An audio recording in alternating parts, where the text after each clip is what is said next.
Good morning to all of you. My name is Saskia Slomp. I'm CEO here at EFRAG. I'm very happy to welcome you to this webinar.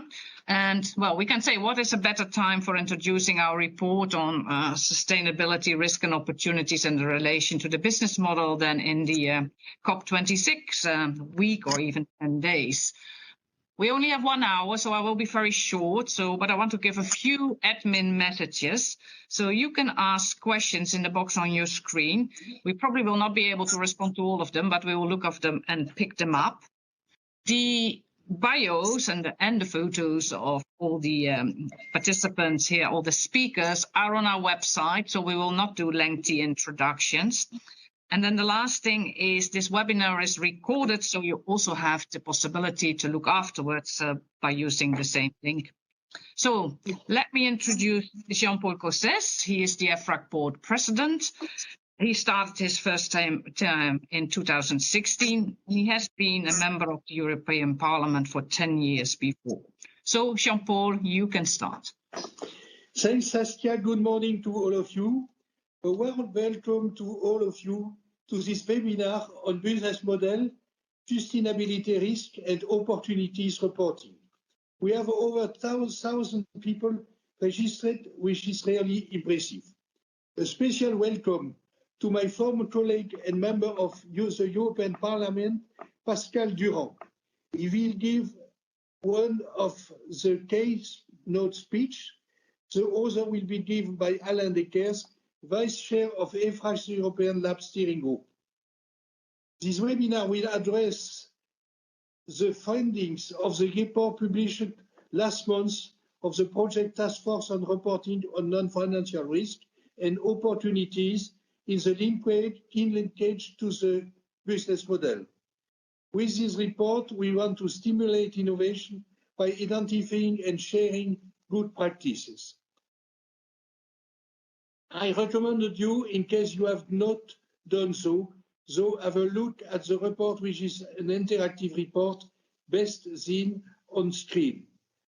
This report provides good practices and lessons learned in a similar way as the report on climate-related reporting, which was published last year under the umbrella of the European Lab. Today, in form of interviews, we will address the key findings of the report. The report is very relevant also for wider sustainability work. As you will know, EFRAG has been identified in the proposal for a CSRD as a technical advisor to the EC, providing draft sustainability reporting standards. Following the request of Commissioner McGuinness, we are working since June on a project basis on the preparation of draft European sustainability reporting standards. The Project Task Force form on European sustainability reporting standard, led by Patrick de Cambourg, is carrying on this work till it will be handed over to the new governance structure of EFRAG.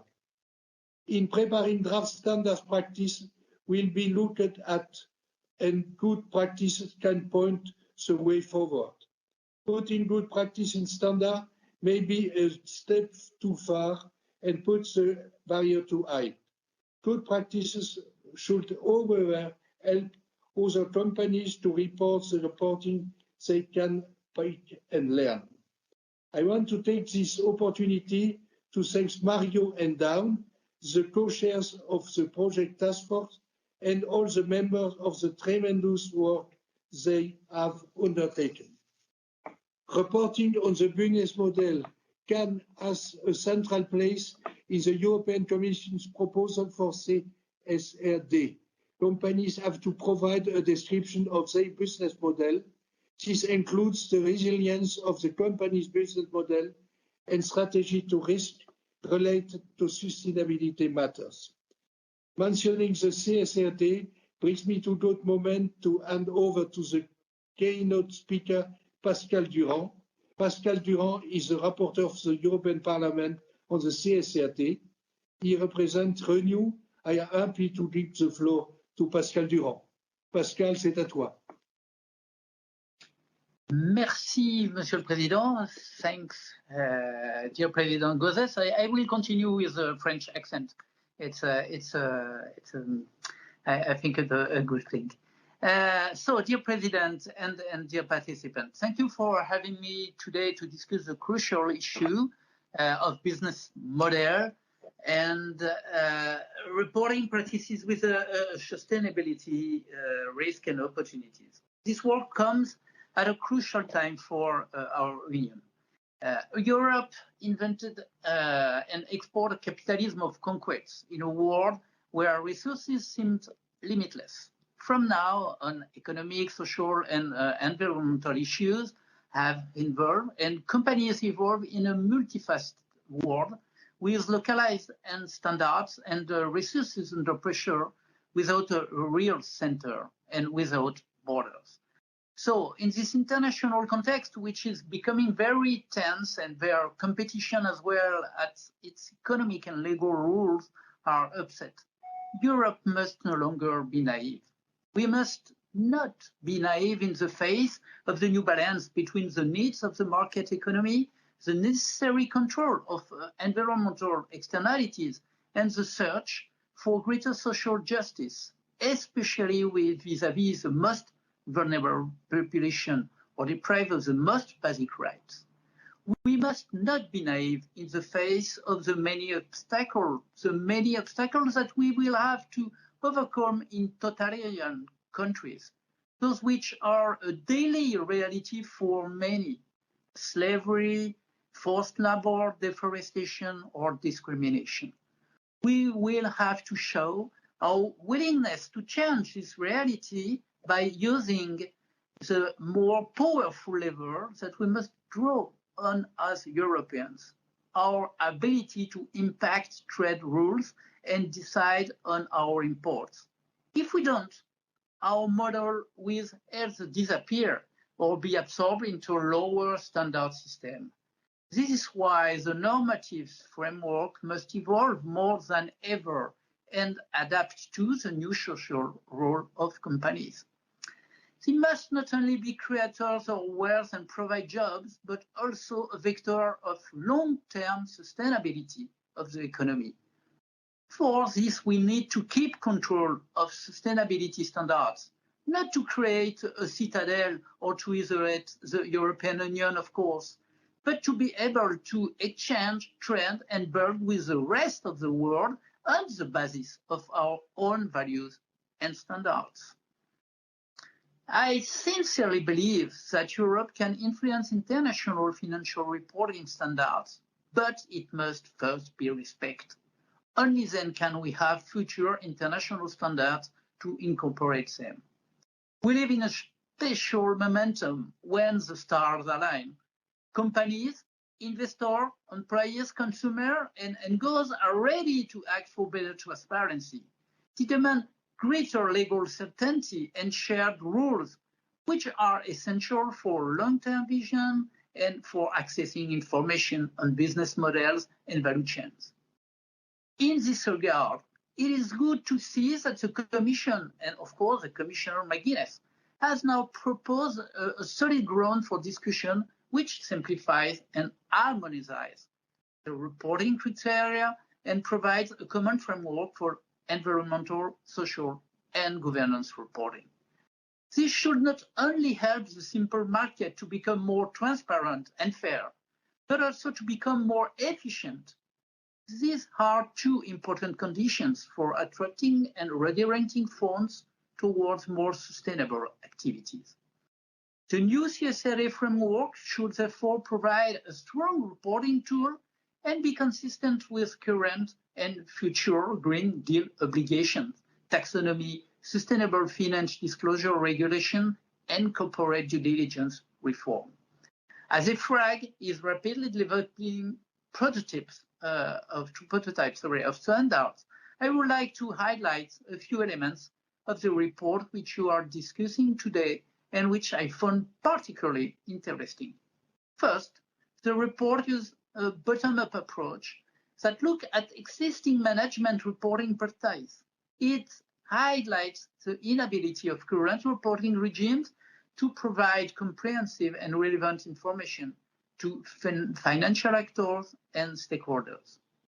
I would only agree more with the climax, which emphasizes that too often the possibility is seen as a constraint on the business rather than an opportunity. Hopefully, the binding nature of the standards and its stepped architecture should help change this way of approaching sustainability issues. Second, I agree that one of the challenges of having relevant standards will be to avoid working in a vacuum, in silo, on distinguishing a negative trend from an opportunity or risk. Because human and social rights issues around the world have at least equal attention to environmental issues, it is important that reporting standards are based on situations in the value chain where environmental damage is linked to rights violation, humans. Finally, the report correctly notes that audit and assurance reports vary from insurer to insurer. Therefore, I strongly support the development of common insurance standards in Europe, which respect all a level playing field for businesses in the EU and outside the EU. This framework should be based first on limited insurance and, I hope, in a few words, when market operators and auditors are ready, introduce reasonable insurance requirements. So, I would like to thank you again for this great job, and I hope that we can be now in the European Parliament as efficient as you were. So, now I wish you a very good conference. Thank you very much, Pascal Durand, for your thoughts and your reflections on the EFRAG report, and also your encouraging words and to motivate and to call for change. So I think you have underlined the importance of reporting, and thank you for that. And I'm now going to pass to Alain Deckers. I think, Alain, you hardly need any introduction, but perhaps to say Alain is also the vice chair of the European Lab Steering Group, and he is, as you know, the head of the European Commission's Unit on Corporate Reporting, Audit and Credit Rating Agencies that prepared a proposal for a CSRD. So, Alain, with these words, over to you. Thank you very much, Saskia. I hope you can hear me okay. I will keep it as short as possible because I think the important thing is that we hear from the panel and they have as much time as possible to discuss. Again, I will start by thanking, as Jean-Paul did, Dawn, Mario, and the whole team task force that put in a huge amount of work into this report over the last 12 months or so.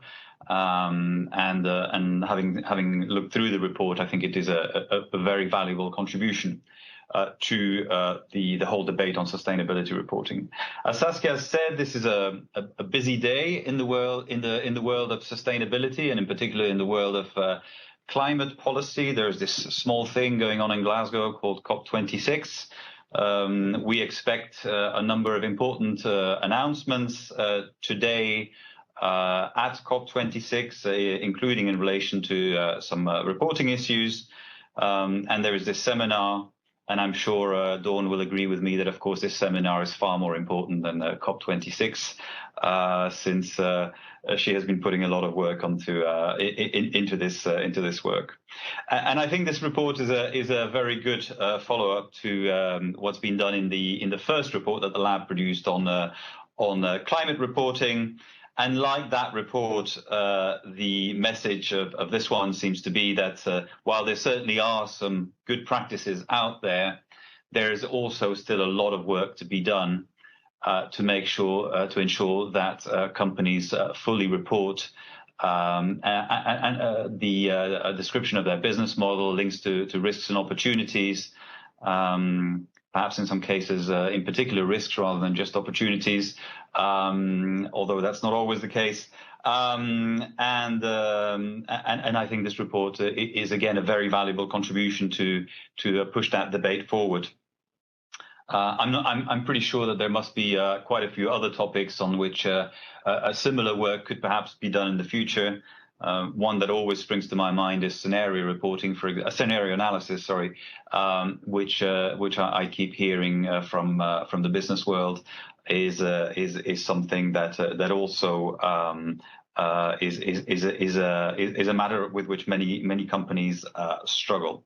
And I think all of this underlines the importance of the work that's being carried out both in Europe and at international level to push forward the standardization of sustainability reporting, because one of the clear messages that comes out of this report, for example, is the fact that it's not even when risks and opportunities are reported, it's very difficult to assess how that actually impacts the value creation by the company.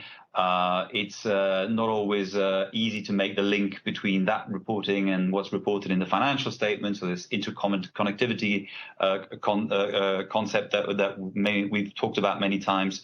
So all of that, I think, will require work at standardization level to make sure that this information is really useful to users, investors, but not only investors. And I mentioned both the European and international level, and I want to underline, as representatives of the Commission have done for a number of years now already, and I looked again at the speech that our Executive Vice President Dombrovskis made in February of 2020, where he clearly underlined that this is not a competition between Europe and the international level. The idea is that we work together, and that we both work together to push forward the convergence in what is currently still a very fragmented landscape in the area of sustainability reporting. And of course, in Europe, we have to ensure that work combines and marries together the objectives of ensuring that there is consistency with our broader legal framework on sustainable finance, taxonomy regulation, SFDR, and so on, but also that we achieve this convergence at international level. All of that, I think, is important also to ensure that we can have a successful implementation of the new corporate sustainability reporting proposal that the Commission made in April. And we're very happy that both in the Council and in the Parliament, there is now considerable work being done and clear timetables that have been announced to try to move this work forward, including at an exchange of views that the Legal Affairs Committee in the Parliament held last week. And I want to thank Pascal Durand in particular for his long-standing commitment to this topic, including in the Parliament's own initiative report that he shepherded through the Parliament last year. Very briefly before I close and again make way for the panel, I want to recall one other initiative that the Commission is working on, which is the European Single Access Point. We are going to make a legislative proposal about that in the coming weeks, certainly before the end of the year. And that will be important because, of course, it's all very nice asking companies to report, but if users can't then find the information, then that undermines the usefulness of the whole exercise. So the European Single Access Point, ESAP, we hope will improve the accessibility of all of this information, which is also important for the so-called financial market participants that are now subject to the SFDR and that need to obtain this information from issuers and from their investees so that they can fulfill their own disclosure requirements. And with that, I'll end. And I see from the agenda that all the men have now spoken. And all those who remain to speak are women, which is, I don't know if it was deliberate to split it into two halves, but it's very nice to see a fully female panel and indeed a fully female agenda for the second part of this event. So thank you very much. Thank you, Alain. Thank you very much. Thanks for setting the wider context, and thanks also for answering already the question that came in. So you must have anticipated that it would come, the relationship Europe and internationally. I think we go immediately to the panel discussion, like Alain suggested, of all women, starting with Nancy Kamp-Roelands. Nancy is also European Lab Steering Group member, and she is Professor of Non-Financial Information, Integrated Reporting and Assurance at the University of Groningen. She is going to moderate this panel, and she will introduce her panelists herself. Nancy, over to you.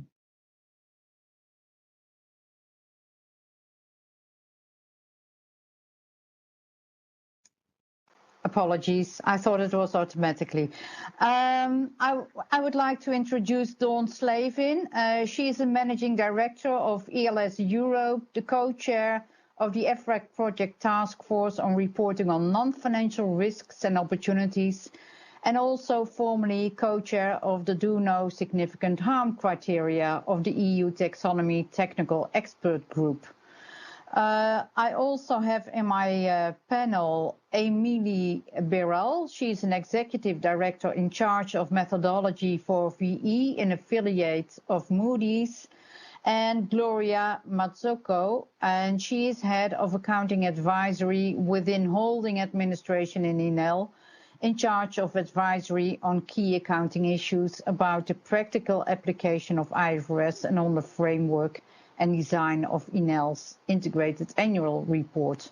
Unfortunately, Mario Abelio, Director of Redefining Value at the World Business Council for Sustainable Development, the co-chair of the project, is unable to join us in this forum. So let us start with the discussion. First, Dawn, as co-chair, together with Mario, you chaired an excellent panel of experts in this project task force. And I was just wondering, can you briefly describe how you did the successive steps in the project to explore and to identify those good practices on how transparency on the business model and sustainability risks, opportunities, and the linkage to performance and strategy could look like? Nancy, thank you very much. And first of all, I would have to commend the EFRAG Secretariat for having selected such an excellent panel for Mario and I to work with. And in terms of what we did in our strategy, first of all, as you know, there were three main areas that we focused on in our reporting. One was articulation of the company's business model and value creation over time. Secondly was the contextual qualification and quantification of risks and opportunities and related intangibles and linkage to the business model. And thirdly was deployment of technology to facilitate and enhance reporting on sustainability related information. So our report aimed and does, we hope, shine a light on the good reporting practices and how companies are creating value for their stakeholders. So what were the steps? First of all, Mario and I, in advance of our first kickoff meeting, prepared a strategy and plan. This outlined our mandate and aims, the statement of need, the high-level principles that we were working to, for example, double materiality, some of the principles we derived, of course, from the EU taxonomy, substantial contribution, do no significant harm, and others. We identified who the stakeholders of our report were going to be, very important in terms of focusing our minds.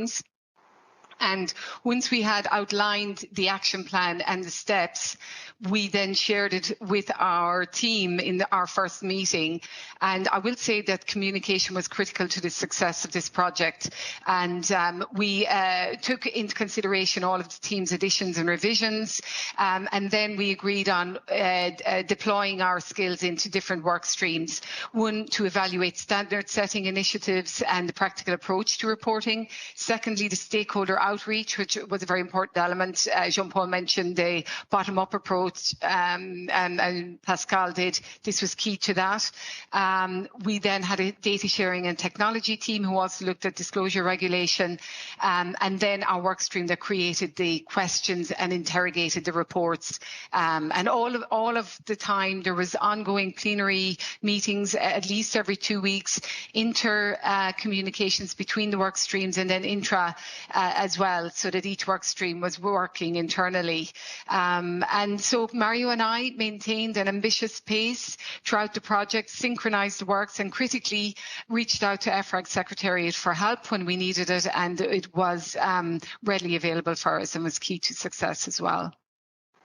Thank you for this very elaborated overview how you did the whole project management, but also developed the criteria more or less to assess the good practices. And Gloria, your organization is included in 2 good practice examples. And looking at those examples, in particular, your organization shows clearly how information on risks and opportunities can be presented. You describe the type of risks, their potential impact, but also how you manage these risks. In a similar way, you provide insight into the opportunities. And what steps are relevant in preparing a high-quality report with such good practice examples? Can you share some insights? Yes, thank you, Nancy. First of all, thank you very much to all the PTF members that selected ANEL as a good practice in the disclosure of the risk and opportunities. About the steps that we follow in order to provide such disclosure, for example, in the climate change that has been selected as good practice. First of all, we perform an in-depth analysis of the standard, the framework, the guidelines relevant for the specific disclosure. For climate change, for example, we analyzed the TCFD recommendations, the guidelines of the European Commission, but also the GRI standards. After this general assessment, we build our internal framework, our internal reporting framework. We select the information, select the methodologies, and also agree the location of the information and build the connections between them. The aim, as you said, is to provide an information that is an high quality information, and then that is relevant for users in order to make informed decision, but that is also consistent, complete, accurate and balanced, and that allow also verifiability, being supported by robust internal processes. To do that, and interactions between different functions among the group is required. For example, to provide good disclosure on risk and opportunities on climate change is really important to involve many experts in order to identify methodologies, to assess and to analyze a very large volume of data and processing them, and also to interpret very complex phenomena. For example, we involve different functions such as administration, sustainability, risk control, scenario planning, scenario analysis, and many others. But it's also very important the involvement of external experts that are always with us in these processes, such as scientific institutions, universities, peers, and in the case of climate change, also specific experts in these fields. And how do you ensure the connectivity with the financial statements? Yes, this is another important point, Nancy, and it is also a very important point of any concept of reporting, because we try to build connectivity between sustainability reporting, management report, and financial statement through the application of our core and more approach that is aimed to provide information to specific audience of users.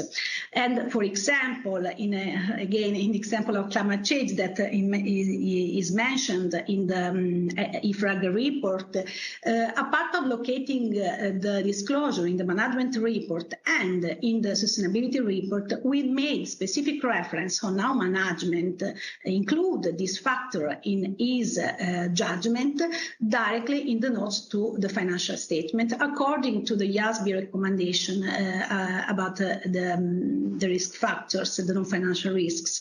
And we try to ensure connectivity and understandability also through our digital reporting that goes beyond the PDF files and allow to easy connect different part of different reports or different part in the same report. Yeah.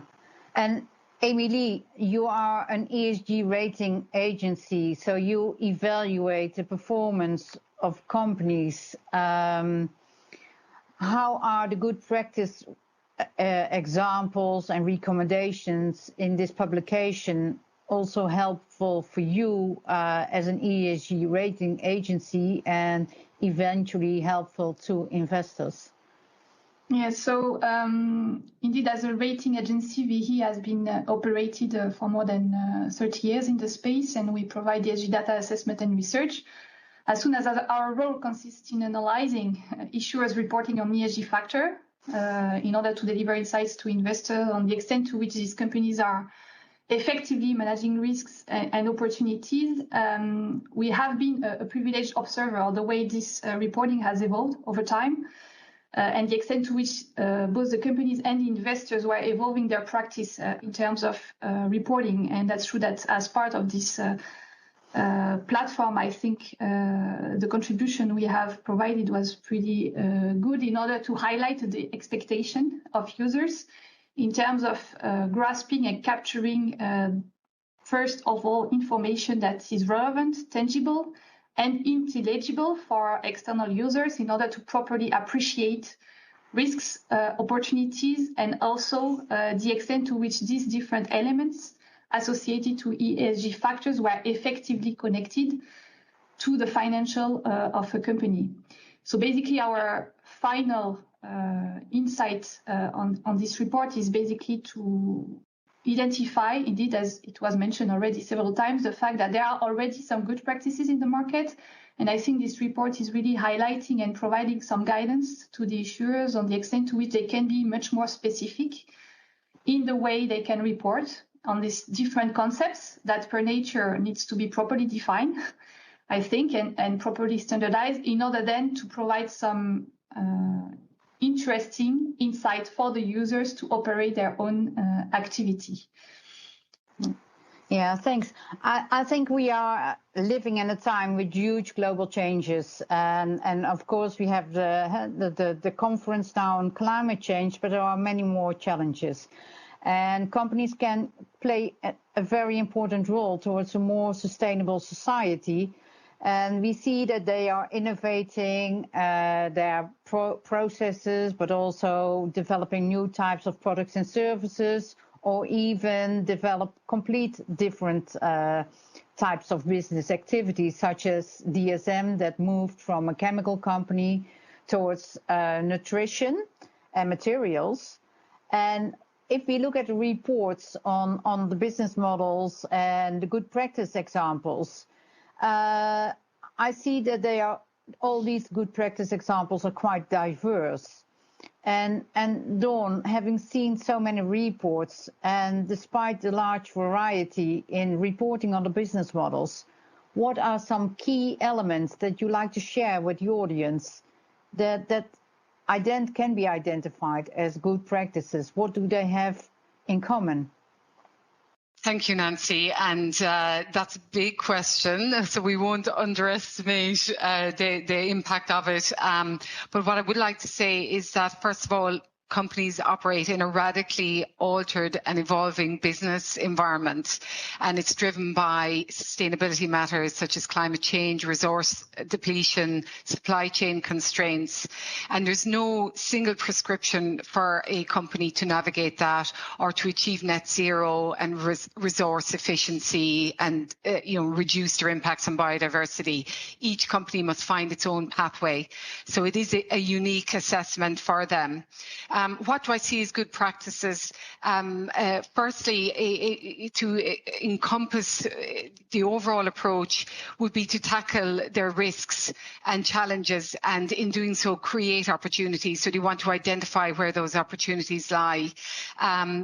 Some companies tend to be very backward looking, and they report on their past performance more, with some slight bit of reporting on future performance. They seem to be sometimes wary of putting, say, facts and figures on potential performance in the future. And I think that is one area that they need to address, and indeed all of their stakeholders need to address as well, including regulators, to encourage them to be more forward-looking so that they can estimate the impacts of their sustainability strategy and identify early on the potential opportunities that their strategy can yield for them and for all of their stakeholders. And the clearest opportunity is job growth, to support green economy in areas such as renewable energy, in infrastructure for the low carbon economy, and in circular economy activities. So that would be one area. There are, of course, questions around how companies are demonstrating information on their dependencies, their impacts, and the outcomes of their strategy.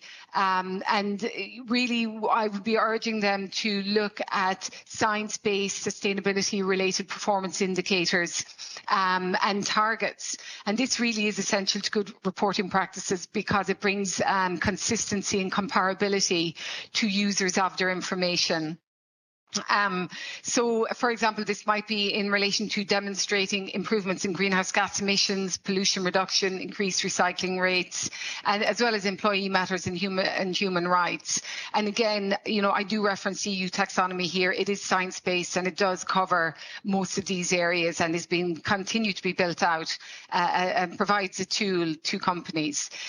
Assurance, internal due diligence, and use of audit and insurance providers is key for reporting on the business model, and at this point really the EU sustainability reporting standards have committed to ensuring an ambitious timeline for review of assurance procedures, which will be very helpful. And we also have other international standards, IFAC and IASB, on assurance, which they can look to. And then last but not least, of course, is the use of existing frameworks that are there, and where there is consistency and comparability. And we reference many of them in our report. I'll mention a few now: GRI, CDP, CDSP, the IR, WB, CSD. I won't name loads of acronyms, but the use of standardized frameworks is helpful in helping companies to continue to be concise and informative and comparable year on year with their data. Yeah, and Emily, you also looked in the project to risk reporting on strategic, operational and compliance risks. But to what extent, from your rating agency point of view, to what extent is this sufficiently integrated already, in your view? Yeah, so it's highlighted already in the report, of course, that indeed, as of today, there is insufficient balanced connection between these ESG factors and the sustainability strategy of a company, and the way and the extent to which they are in capacity to connect that with their internal controls and their financial reports. So what we have observed as an observer of this market for several decades is that there is an improvement in terms of reporting, but it's still unstructured and balanced. We observe that depending on the scope of topics, things are much more integrated than before. So business ethics, governance have always been topics that have been properly assessed because they have quite an easy connection, I would say, with the operation and the financials of a company, but emerging topics that are emerging now, but that have been existing for a long time, which are climate change risks, human rights risk in the supply chain, are still missing in terms of information, basically on the way it's effectively integrated in the internal control of a company. And even on this topic that seems to be quite now mature in the market, like climate change, we have observed, and we will publish a report associated to the way and the extent to which the TCFD recommendations are being effectively integrated. We have seen an increase between 2020 and 2021 on the percentage of disclosure rate on the TCFD recommendation, but that is still limited to 22% of companies effectively reporting on the 11 recommendations. So you see that the gap information is still really important, even on topics that are identified at first sight as critical for a number of sectors and for the financial market. So in a nutshell, basically ESG reporting is improving. I think that the fact that it's still voluntary is something that requires quite some attention. And basically, and also trying to answer to a question that was asked by the audience, the type of information that I think is really expected to be reported now for users, basically, is to really be specific enough on the extent to which an issuer is identifying and how they are identifying ESG factors that might have a material impact on their own business activity over the short, medium, or long term. The different transmission channels between these risks and the company's operation, and in the end, what are the consequences basically of these different elements on the business in the context of the transition that are to be operated. More specifically, the capacity the company is having to communicate clearly what is their policy, the strategy, the objective that they fix to their operation, what are the measures that they put in place to mitigate the risks, to the physical risk on their operation, or effectively risks that are more inherent to their operation in terms of human rights risk of discrimination, and so on, is also important. So providing assurance to readers and to users of this reporting on how they manage that effectively. And last but not least, on the results of this operation are the three main components, I would say, of a good reporting. And putting that into the context of risk quantification and value creation, I think is the last piece of the cake, I would say, because I know that it's difficult, but it's important that we all target this objective. And Emilie, Alain also mentioned scenario analysis and the link to risk management. You also mentioned this. Why is quantification so important? Because, it provides companies need to do quite some effort in order to quantify the risks that they identify. So why is this important in your view? So quantification, I think, is indeed difficult, but I think it's a necessary step in order to first raise awareness on the market on the importance of that. And the more we will be in capacity to quantify the risk, the better it will enable this risk to be effectively integrated, I would say, everywhere in the marketplace. So I think that it's something that will evolve over time, but that needs to start at some point in order to effectively measure basically the impact of all these factors on the company's operation. It's, of course, enabling a more effective capital allocation by investors and credit institutions. So the better we can fine-tune these elements, the more we'll be in capacity to have decisions that are taken based on concrete facts and figures, and it will also enable more effectively to assess the extent to which a given company is in capacity effectively to transition its operation with regard to the different challenges basically that are coming. Yeah. So also in the light of time, Gloria, can you also identify describe to what extent is there an internal management decision? Briefly, yes, please. Yes.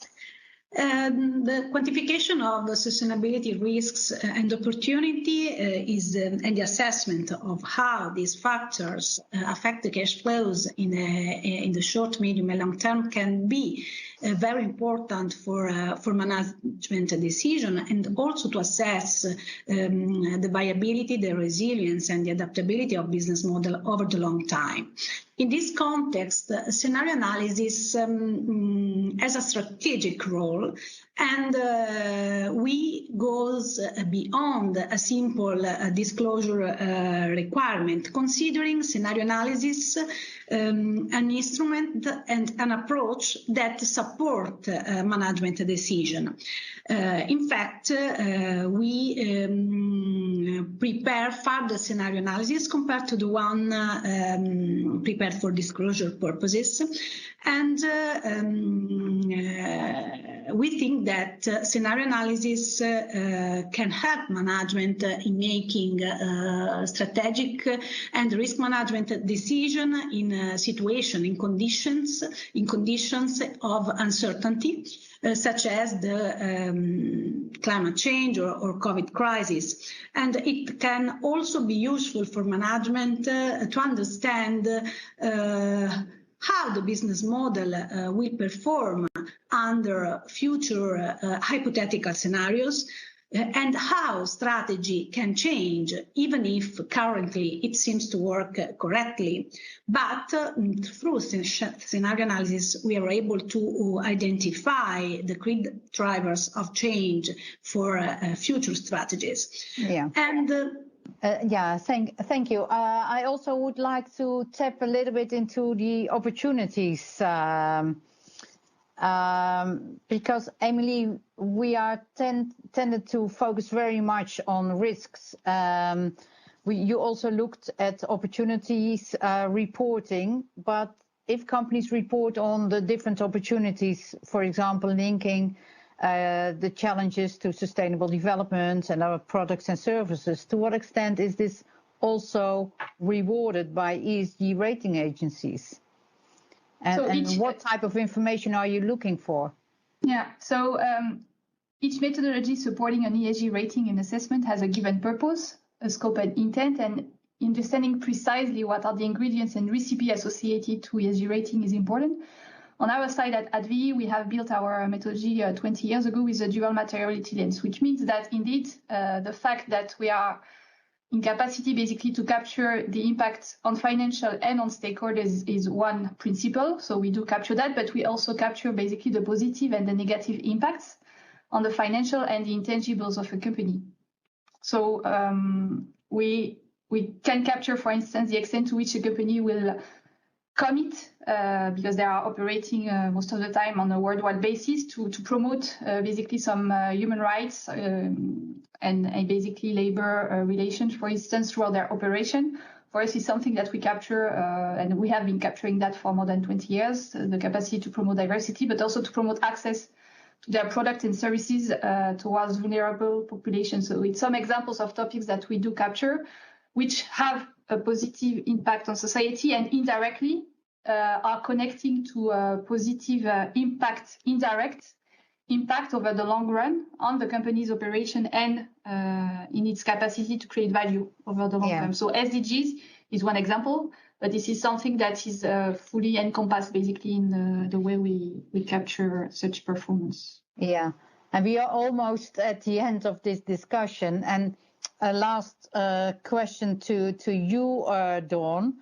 And there is so much variety in the type of information that is being disclosed. Investors are looking at comparable information, while a company wants to tell their specific storyline. And sometimes there is a tension between the comparable information, the more common information, and the really company-specific information, including some companies developing their own indicators. What is your view on this? Yes, Nancy. And so, yes, there are indicators that, as you say, are common to companies. And clearly, however, companies want to demonstrate in their reporting how they're improving their products and services and transitioning to sustainable activities. So what they want to do, of course, is apply metrics that are specific to their sectoral activities and that are relative to their peers. And of course, we have tools that are available for that, for sector activities. If I give one example, iron and steel producers will use scrap in their products. If they have a certain scrap rate that's reused in their products, depending on what they achieve, that might be considered to be sustainable. In the taxonomy for steel, it's 70% use of scrap for a high alloy and 90% for carbon steel. So this just gives you an example of what we're talking about with these segmental performance indicators. So companies then really would want to be reporting on this and linking their performance to their revenue. And in many cases, they might want to avail of opportunities around issuing a green bond, further capital expenditures, but also linking their performance in their segment to their revenue, so that analysts are able to understand, well, if they are achieving a certain sustainability standard, how does that translate into their turnover, as well as their capex and opex, depending on what that activity is. So there's a very important need for companies to identify their sector-specific indicators and disclose appropriately on them. Yeah, thank you. And a last question to you, Gloria. Reporting costs, resources, people, and euros, money. So to what extent do you also experience an internal benefit from reporting? Yes, we experience some benefit from reporting. If we consider that reporting is aimed to provide information to a wide range of users, so investors, but also communities, employees, and so on, we understand that in order to provide such information is very important, as we said at the beginning, a great teamwork between different functions and different expertise. And this creates a lot of interrelationships between different people internally. This makes a great team works, assessing the roles, selecting the information, the methodologies, designing and implementation new process and systems. And these allow a better internal communication, an alignment of vision, an improvement of the staff competencies, but also simulate innovation, and is important to improve the whole internal culture. We also experience benefit in the relationship with our business partners that can, through reporting, obtain information about the values and the commitment of the company in performing its business. And in general, a good reporting can also improve trust, responsibilities, and commitment by employees, and all the reputation value is improved. Yeah, thank you. And so it's good to hear all these internal benefits too, because that provides a carrot to good reporting practices. And Emily, a last question to you from an investor perspective, because of an ESG rating analysis perspective, you look at so many different types of reports. What last key message do you want to give to our audience? I think that indeed the capacity, and I think it's also part of the report that has been published in terms of good practices, the capacity to streamline reporting and to use the new techniques for reporting information with digitalization and all the different channels that exist now, I think is quite critical to enable this information to spread out efficiently across the market and to enable basically to have the market accessing the most reliable and the most accurate information with effectiveness, basically. So I think that's the last piece that we didn't tackle properly, but I think that is part of the report and that is interesting also for preparers, basically, to look at in order to spread this information properly and to tap their stakeholders also well with this information. And thank you. We are exactly on time. I just want to wrap up our discussion. I think we had a lot of questions and there's much more to say, but I hope you found it very informative. I would like to thank the panel members for sharing their insights on the various aspects of reporting on the business model, risks and opportunities. I'm sure it will help the people in the audience to help improve their reporting or advise on it and etc. or analyze the reports.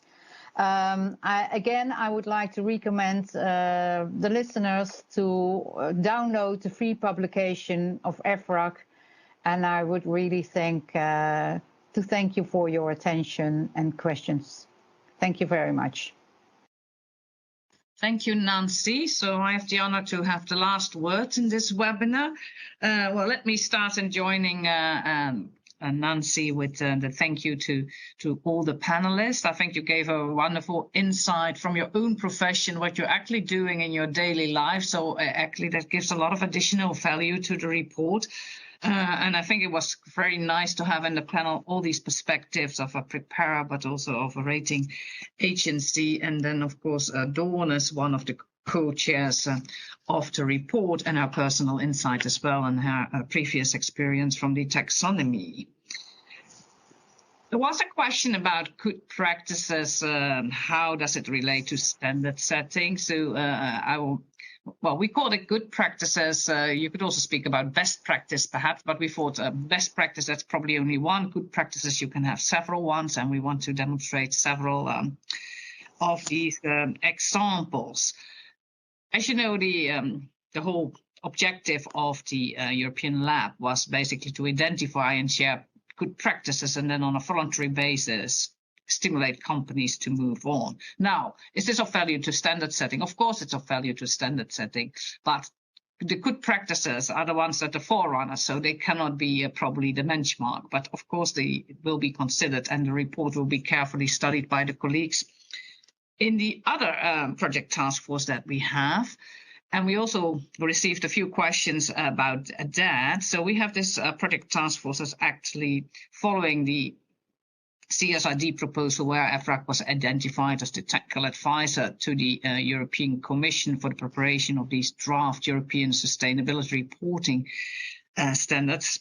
They're working on that. And if you want to know a bit more about that, and also about the relation with the international standard setting process, although Alain already addressed that to a certain extent, tomorrow there is one of the side events in COP26. There is a webinar organized by the Commission at 18:30 Brussels time. And that's exactly about this standard setting, this European standard setting. And it reports in detail about the progress that EFRAG is making in this area. You have Patrick de Cambour, who is chairing the project task force that will make several presentations there. So I would advise you to join them. I think on that, I'm going to thank you all. So if I go in order, Jean-Paul, Pascal Durand, Alain, then Nancy, Gloria, Emily, and Dawn. But I also want to, of course, to thank my colleagues that have made this possible. So you have behind the screens, the ones that are not popping up with their photos or pictures. So you have Vincent, we have Wolfgang, and we have Cecile and Gloria. So a great thanks to them as well, not only in the preparation of the report, but also in the preparation of this webinar. So we are going to try to finish exactly on time, because we know you have all a busy agenda. We thank you all for having been there, and we look forward to see you at other webinars, and the first one, the EC one, tomorrow at 18:30. Thank you all. Thank you.